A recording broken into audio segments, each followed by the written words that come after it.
2 weeks ago, one of my economic professor invited Jim as our guest speaker to share his insights on job searching and the finance-related topics. During the session, Jim spoke about some of the fundamental aspects of life, like eating well, sleeping well, and exercising regularly. He also emphasized the importance of schoolwork while reminding us that building faith and taking care of our soul is just as essential. His sharing was incredibly inspirational, and which is why I have invited him to join our podcast today. I'll introduce myself first, and then I will jump back to you. Okay, so my name is Caitlin, and I'm currently in my last year doing math and economics, and about to graduate in like a couple days, which is pretty good. And so today we have you joining our podcast. So please introduce yourself, including your when you graduated from University of Toronto, what you studied during university, and then what you're currently working at. Sure. Formally, I Demetrius Voudouris. In my everyday life, I go by Jim. And I graduated from the University of Toronto in 1987 from Scarborough campus. I enjoyed watching the campus growing over the last 38 years since I graduated. What I studied there was commerce and economics. Mm-hmm. So I had a very comfortable setting in my mind if I was around numbers. And I went on to finish my CGA. And after doing my CGA, and working in the private sector and public sector of Toronto, predominantly, I ended up changing my career path and adding financial advisor to my career resume. So as we speak today, I am a happy financial advisor and enjoying the same challenges and motivation and learning curve that an accountant would have encountered. That's great. Nice, yeah. So I met Jim in one of my lecture, like you being invited as a guest speaker. So since we are having the conversation on campus again as well, and it's almost like been 38 years since you graduated, have you like noticed any changes to U of T or like the campus, the buildings, or the overall environment compared to your time with you? Yeah, a lot has changed for the better in both the number of buildings. So in 1998, I was actually hired by the University of Toronto, and I worked in the Central Administration and Finance. And I had the privilege of being part of the finance team overseeing the construction and the build-out of the Scarborough, Mississauga, and St. George campuses. So I saw the enhancements to the libraries, the enhancement to the academic forums, the new donors who were alumni. If there's one thing that has changed in my world since I've left, is looking at following the history of the University of Toronto and seeing how much talent has graduated from this university.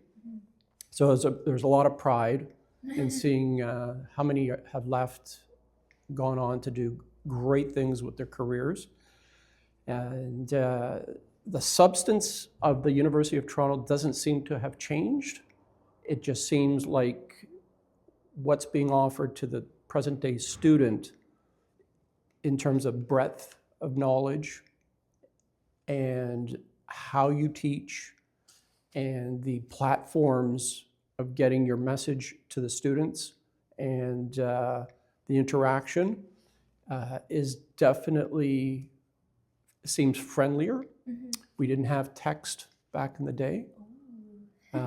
Everything had to be pretty much paper submissions. Yeah. And so the digital world has made life a lot more friendlier from what I could see over since I've left. Yeah, you I'm kind of curious, and then so right now in my university, we all know it's not just academic, not just study. There are a lot of extracurriculars happening, and I'm wondering, like, what was one of the most enjoyable parts of your undergraduate experience? Yeah, student life was amazing for me. I was an active participant. Mm-hmm. So you would find at the end of the day, I'd be somewhere on campus looking to participate in some activity. Mm-hmm. My favorite was the intramural soccer, Okay, we still have that. which is great to hear. Yeah, soccer is a staple of this community, which is great. And I love the backfield here across the street from where we are today. So that was great because you got to meet fellow students from different disciplines. Mm-hmm. And so walking the hallways in a world that saw you going from your high school, where the community seemed pretty small, to a world of common, self-disciplined people walking the halls and getting to know them. That was probably the highlight. The fact that we were all going through the same challenge. We were all trying to figure our own capacity. So one of the things about university life that I found out about myself is you can only blame and be accountable. Mm-hmm. You can't say, oh, my teacher, my mom, my dog ate my project. Not here. Mm-hmm. So this is a wonderful time of my life where I felt change for the better. So you come here and you're humbled, mm-hmm. which was another enjoyable experience, that you leave a world where you think you've done well. You come to the university and you realize, I've just scratched the surface as much as I think I have got a degree and a certification. Mm-hmm. It's just the beginning, actually, of the learning process. Yeah, I really like it. It's just the beginning of everything else. Correct. Yeah. Yes. It's a great foundations. And also, like you said, you meet so many people over here. Like right now, especially so many people from different countries. Like me, I found people from everywhere sitting in the dining table, and it's very, very interesting experience that I cannot have if I'm in my country. Yeah. Excellent observation. Yes. The cultures, the beliefs, the values that you have to adapt to, right. Which makes Canada such a great nation for that reason too. Yeah, right.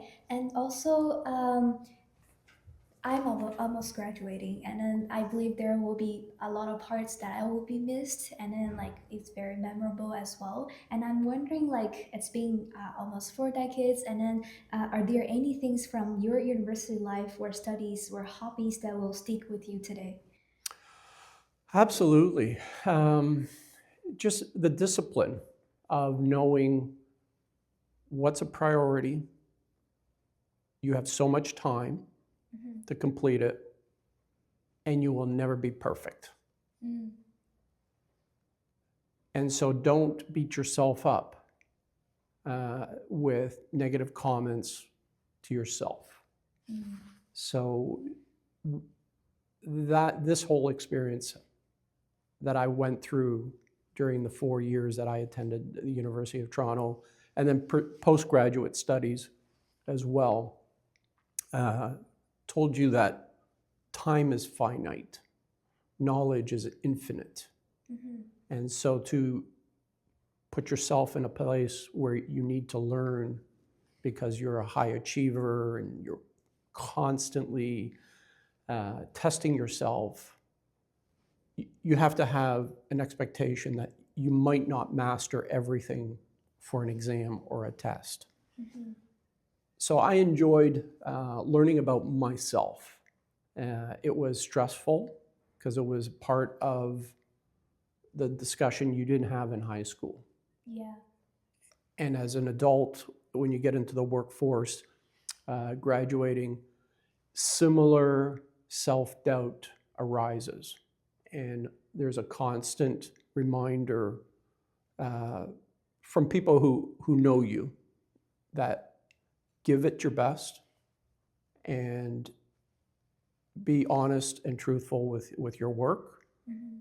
And more than likely, it will be acknowledged and people will put a hand out to see how they could refine your skill set, maybe that you might be lacking or wasn't taught to you. Mhm. Yeah, I feel like from my perspective, in my first and second year, I found like it's a huge difference than my high school. I might be a good student in a high school, but come to university, I found like my capacity or my ability was really shocked. I was having a lot of thoughts about myself.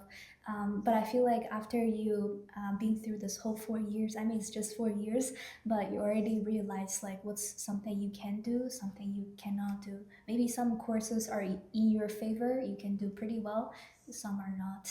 That's So right. I like what you say about like acknowledge your abilities and yeah, know your cap. Know your cap, yeah. Yeah. And professors love to put zingers into exam questions Yeah. to see your thought capacity. And they do it on purpose, I think, in many cases, having gone through Same. some pretty bad marks on some exams. Yeah. And it's those moments that you realize, be humble, give it your best. Keep learning. And just keep moving forward. That's right. My next question is kind of like, in your opinion, what should current undergraduate students be focused on or caring about? Because there are so many information right now, like especially on LinkedIn, on Instagram, on any social media news. It's just the information, it's like a lot. And then what do you think like we should be focusing on? I think in today's world, there's so much information that's coming out from these digital devices. I think there's a skill set that you have that each one of us has built inside of us. And it's through sometimes trial and error that you figure out if you're an economist, what type of an economist are you? If you're a commerce student, what's your strength within that realm? I think the one big difference over the last 40 years is the breadth of the marketplace, the skill set that employers are looking for is constantly evolving. Mm-hmm. So it's highly unlikely, and I could say this about myself, that the skill set I came out of from the University of Toronto would be applicable to the work environment I have to work with today. Mm-hmm. So I think as students, what you want is to keep true to your core values. Where do you excel at? Mm-hmm. Is it the gift of conversation and communication? And so maybe without knowing it, you're a teacher, you're a professor, you're intended to spread your information through students. And that's an admirable career. Is it being an entrepreneur? You can go to bed at night with uncertainty, you can wake up to uncertainty, and you can be challenged by a day that's filled with no predictability. That's another personality. So the moment you figure out your comfort zone and where your motivation is to enjoy your day, you start answering your own questions about where will I be happy? Because the most important revelation I found in my career was make sure you're doing something that ultimately satisfies you intellectually. Typically, the compensation comes with it. Mm-hmm. And so if you're really good at something, the world will acknowledge that. And as long as it's in a field that serves a practical need, Mm-hmm. it's likely there'll be a fulfillment. So you want to be chasing your inner strengths and being careful not to be chasing the mighty dollar. Mm, that's true. I also asked for my previous guest speaker, I said, what are the principles like when you look into when you do the job search? And then I think like salary or like self development is all part of the considerations of when you choose a workplace. Yeah, I think coming out of university, and I think the first 15, maybe even 20 years, but definitely the first 15, you want to keep an open mind. One of my personal uh, goals was just to try as many roles as I possibly could within the world of finance. Mm. So if I took an occupation, I thought to myself between 3 and 5 years should be enough. And if I'm really good at it, maybe I stay longer. If the world that I'm operating in is changing dramatically, I will stay longer. Mm-hmm. So I kept the underlying objective of trying various job responsibilities and challenges. So I think that those first 15 years were formative for me because it shared what I was really good at in certain occupations. So I took my good qualities from each role that I did to the best of my abilities. In some cases, there were certain qualities I could not fulfill for the job to be completely satisfying to myself. And I'm certain it probably came across to my employer at times. So changing jobs, trying different roles is healthy because you will meet, I think, just like in university, the students that you meet in your peer group here, you run into the same environment in the workplace. And sharing life stories in the workplace of how everyone is getting through their own career path is enlightening. So if you're in different roles and different challenges, you come across different personalities. And some of the best friends I have today come from jobs I've held 25 years ago, 30 years ago. They are still within my network and have become very good friends of mine, good mentors.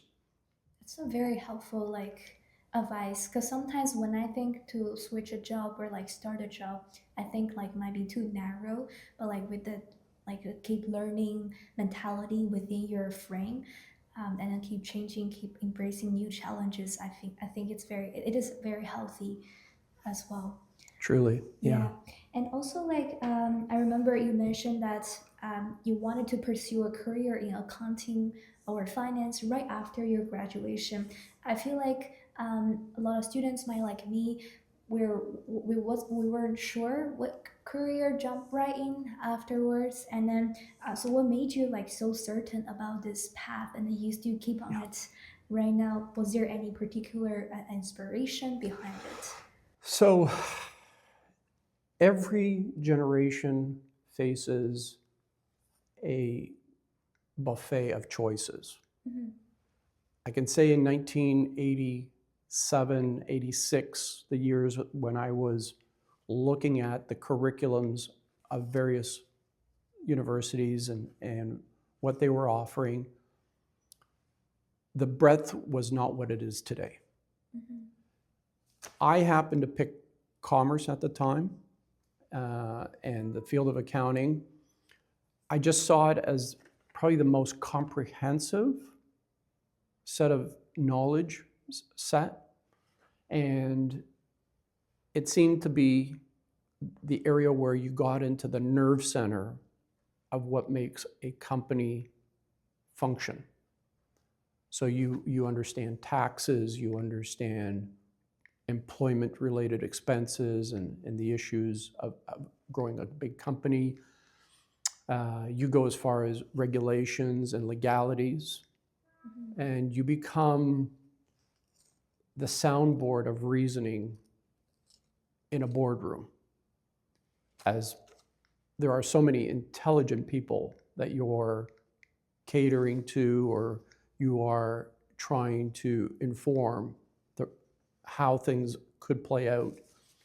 So I found myself being reassured that when I was in university at the time, pursuing the accounting stream was going to expose me to more inner workings of a business. And from there, I got to learn that once you're in the business world, the doors open up to so many different careers that no one university degree could actually fulfill. And it was exciting, for example, to be in internal audit and your peer was somebody who had done political science, another peer who had done geography, another peer who had done the criminal justice system. Yeah. And so 4 different graduates, if you will, all in one sitting environment, doing the same job of auditing an organization's functioning. Yeah, that kind of ties one of my dots before, like, with this degree, sometimes people expect you or you expect yourself to work in this related areas, but that's not always the case. Correct. Yeah. Correct, yeah. There might be expectation, but there are also reality of your abilities. Yeah, you will find out that your skill set will lead you to certain fields of occupation sometimes without knowing it. Right. Yeah. Yeah. That's great. And also, like, for students like me, we're economics department, we're major, that we definitely will take financial economics courses, like a lot of it, or data analytics for sure. And then like for students like me who are curious about entering the finance world, and then but may not have enough, like, a strong Excel skills or deep financial knowledge. Like, we're not from a finance major, definitely are not accepting that much information. But how would you recommend we get started? What kind of research or self-discovery will help us figure out if this is the right path for us? Reading, yeah. So one of the things that you'll have the luxury when you're not trying to get a paper in or prepare for an exam is you will have time on your hand. So reading other people's life stories who have succeeded, autobiographies. I personally found those to be helping shape my thinking. So a cross-section of political leaders like Nelson Mandela, to Ken Dryden's books, who played hockey, to individuals who ran and built, like Steve Jobs, how he created Apple, Warren Buffett, how he sees the world functioning in terms of numbers. So you read different people's autobiographies. You combine that with conversations like this with your peers and people who may be within 10 years of your own career path thinking, and add to that some self-help books. So I enjoyed reading Napoleon Hill, his books. I enjoyed Stephen Covey. I enjoyed Steve Dyer, who wrote a lot about self-reflection. And these narratives and the storytelling that you hear through life starts to refine your own toolkit. You know what you're capable of. If you're a great writer, you know it. You've been that's been certified. In my case, I knew I wasn't a good writer. I was just good with numbers and I was very comfortable with communicating them. And so I leaned towards that aspect. My peer group, who have gone on to become CEOs and just wonderful business people, they had the ability to stand up in front of an audience and speak publicly about how they were going to lead their organization. Different styles.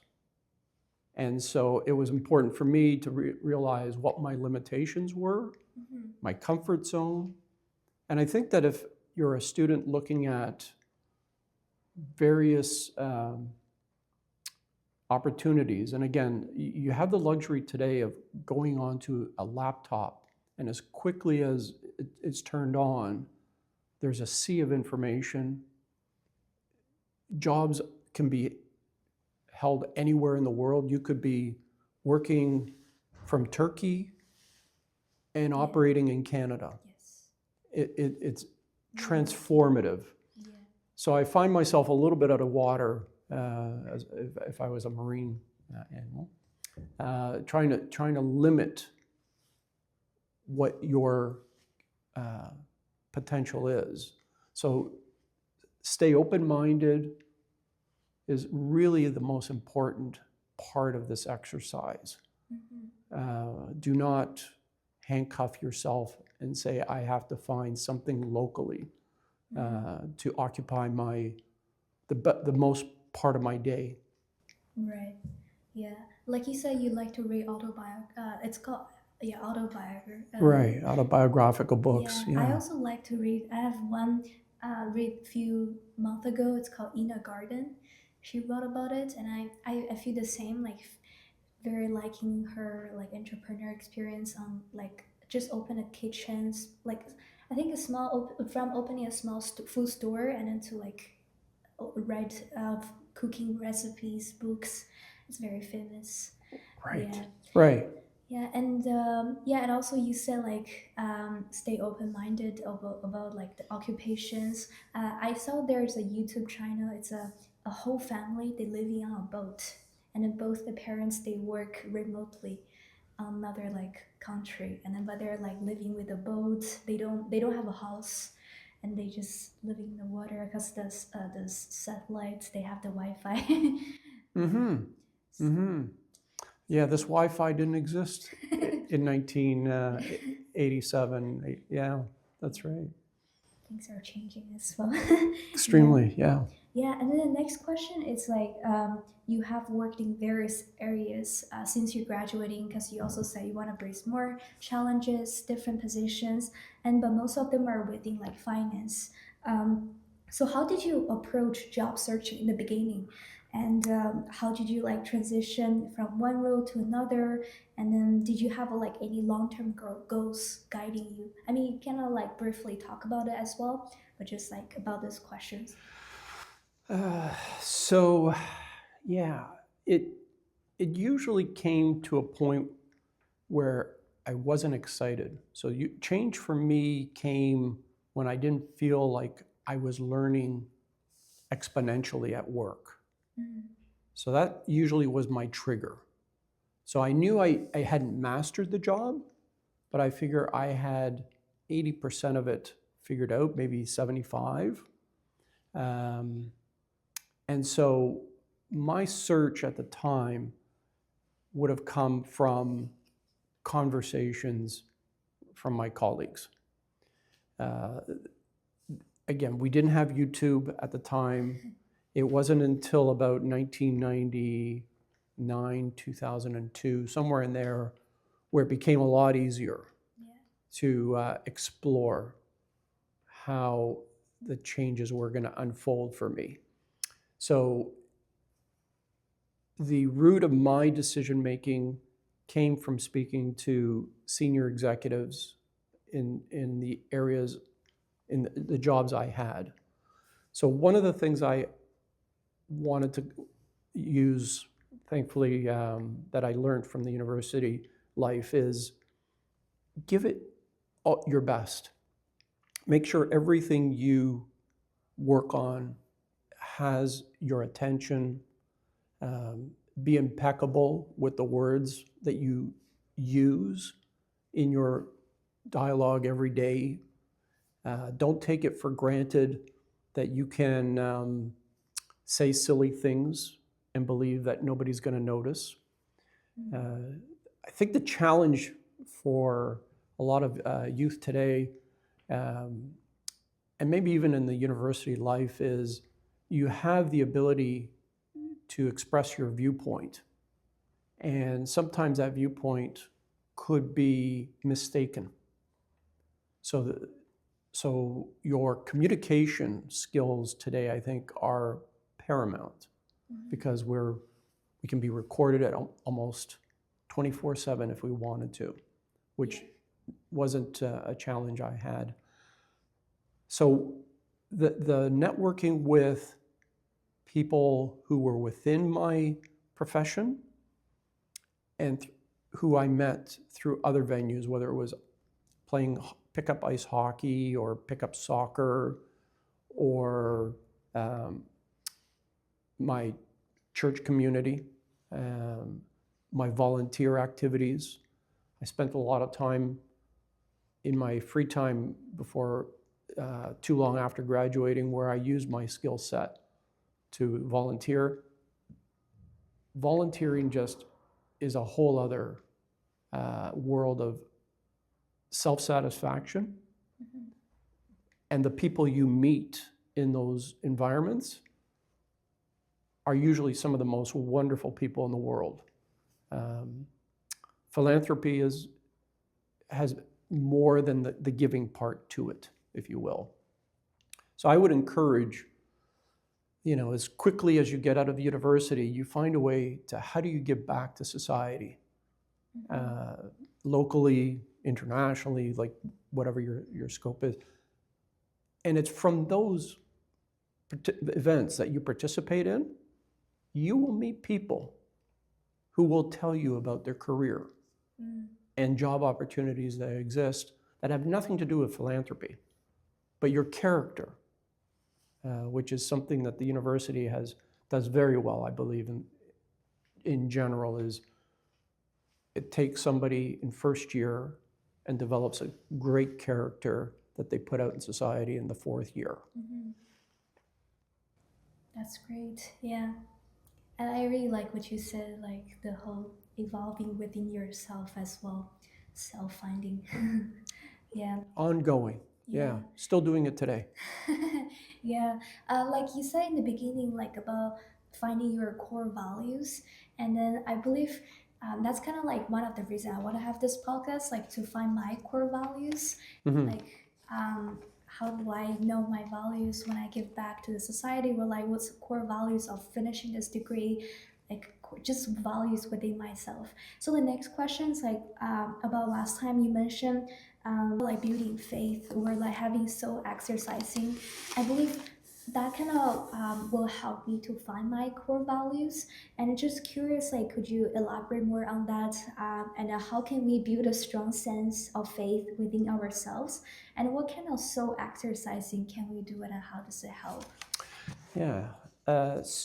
So that's the core of all of us, whether we finish the university or are just naturally talented enough and blessed enough to have various wonderful things happen to us. But if you focus on your mind, body, and soul at all times and give each one as much as possible equal distribution, you will probably find yourself evolving.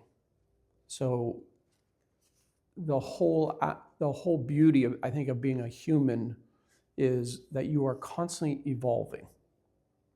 So try different foods. Work on the ones that are going to be healthier for the body. The mind should never be at rest. Right? You should always be thinking about what else can I read about, even if it's unrelated to your area of expertise, because you may accidentally find yourself developing a love for a hobby that turns into a career. And the soul, it's personal. So if it's hiking and being in touch with nature, that soul building exercise is important, so that you remove the self-doubt that arises in all of us. We're imperfect. We say things, we regret things we say. We regret things that we wish had not happened to us. You can't change time that's gone by, but you can change what you're going to do today and tomorrow and the weeks ahead. So find your areas of your psyche and your soul that reinforces that you're a good person, that you want to help the world around us. I think we see today kindness is a very tough attribute to find at times, but it exists, right? But it's up to me, in my case, to be kind to others who may be struggling or have a difficult time in their own world. Doing your soul searching, whether it's, again, reading books that speak to the subject matter, that peace and quiet that comes with it, the reflection. I think one of the aspects of living in a digital world with mobile phones and laptops is shutting them off and being bored. Nothing wrong with boredom. Sometimes when you're working on an assignment and your mind drifts and a half an hour has gone by and you haven't written more than a few words, that is probably the healthiest thing that you could be doing for yourself. Daydreaming. Yeah.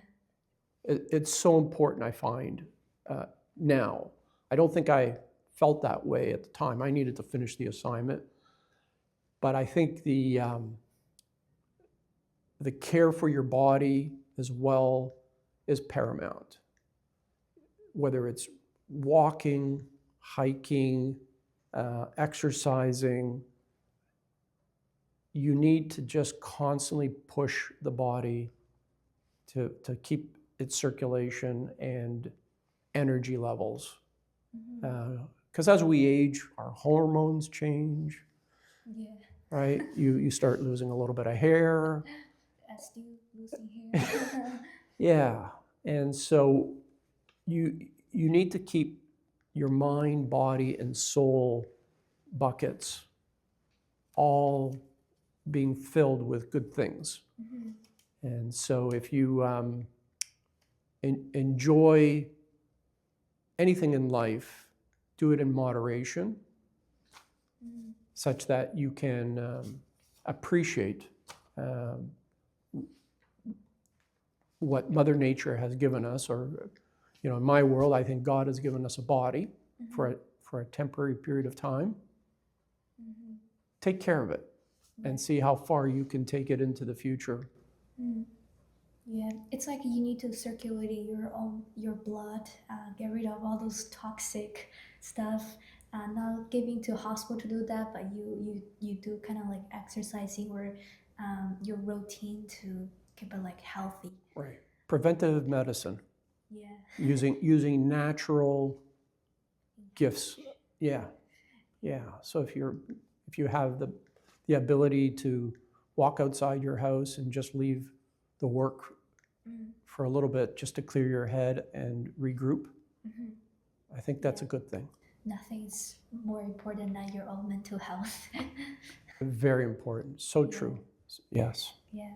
And the next question, it's gonna ties with networking with people, because you said like through doing volunteers, you might meet people like from totally different areas. Or you also mentioned in the previous guest speaker event, you said you just go outside to play soccer with people, like have nothing to do with your life.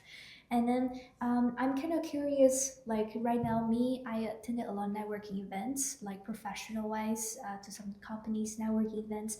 How do you like suggest we start a conversation with a like no matter it's a stranger or it's like professionals, whether whether it's in day-to-day life or like conferences or networking events.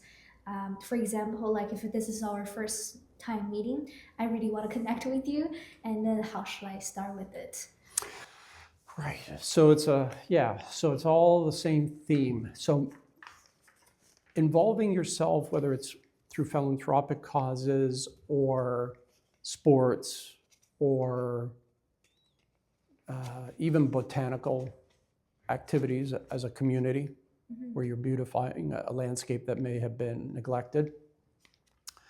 It brings back around people like-minded around a subject matter that has nothing to do with your career. Car collectors have the same gift.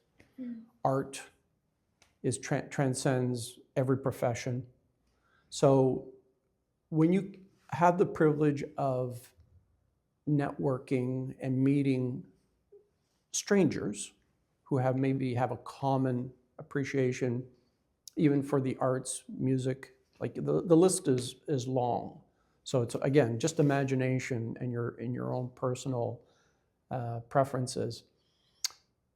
You will run into the people that make it very easy to bond with and connect and create a friendship that could be for life, as I have found out.